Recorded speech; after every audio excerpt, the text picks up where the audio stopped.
Alors, le chapitre 6, conditions d'interférence. Donc ça, on avait fait de diffraction, pardon. La diffraction, c'est la propriété des ondes qui se caractérise par un étalement de la direction de propagation.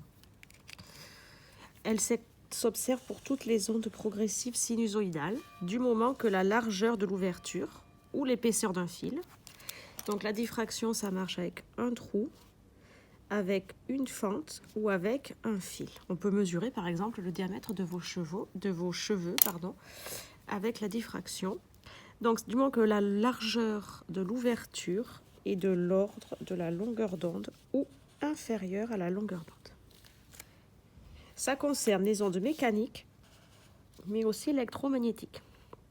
Donc qu'est-ce qui est important? C'est que lorsqu'on observe cette propriété, ça ne modifie ni la vitesse ni la fréquence de l'onde. Pas modifié.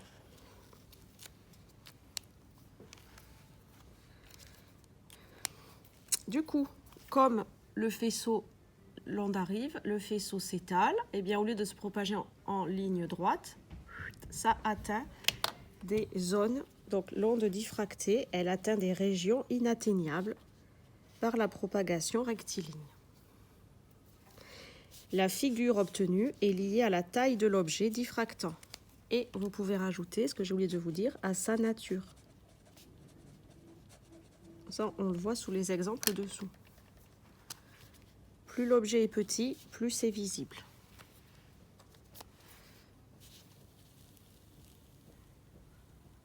Donc, les exemples que nous avons fait hier et les schémas, nous avons laborieusement fait ce matin. Quelques conséquences. Donc, la granulométrie laser, par exemple, on peut mesurer le diamètre des particules dans un ciment. Une conversation qui peut être entendue, même si l'auditeur n'est pas devant l'encadrement.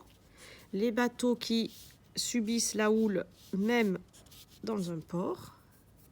Et enfin, la diffraction limite l'observation des astres.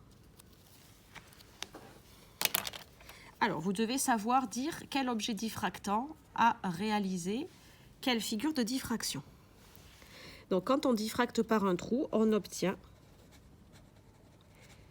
une tache centrale très brillante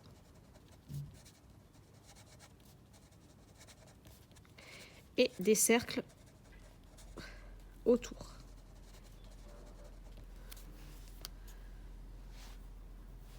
Quand vous diffractez par une fente verticale, on obtient déjà une figure de diffraction qui est, elle, horizontale.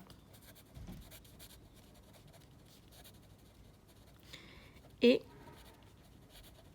la tache centrale est 2 fois plus grande que les autres.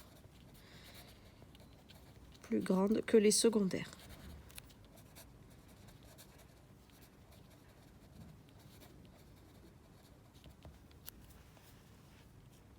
On tourne la page.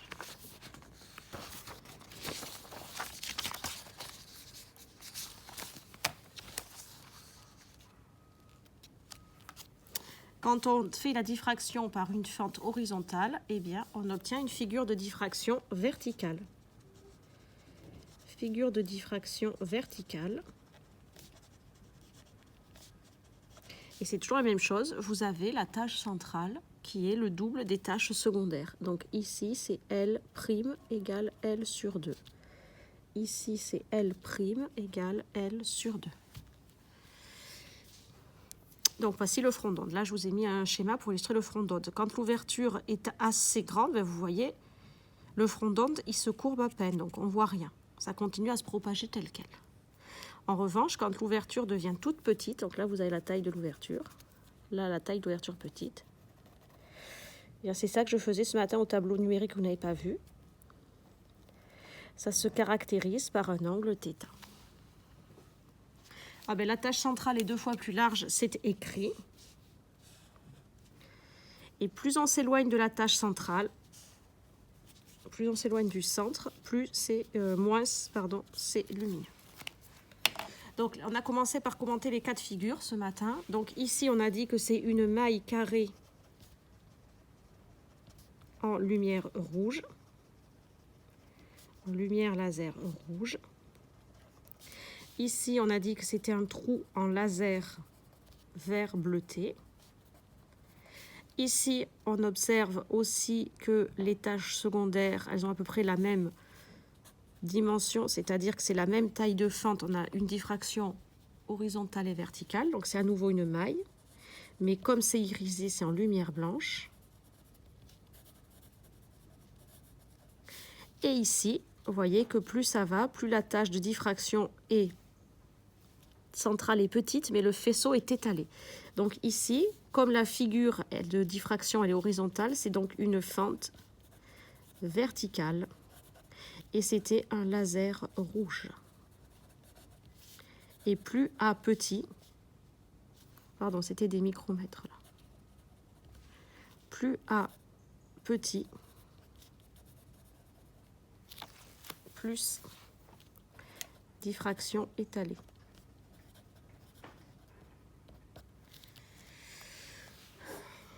On arrive à la démo mathématique que nous avons faite ce matin. Celle-là, elle est facile. Vous avez plus à travailler vendredi pour la semaine prochaine, celle des interférences. Donc là, je coupe et je fais une autre vidéo qui s'appellera « Relations mathématiques, diffraction ».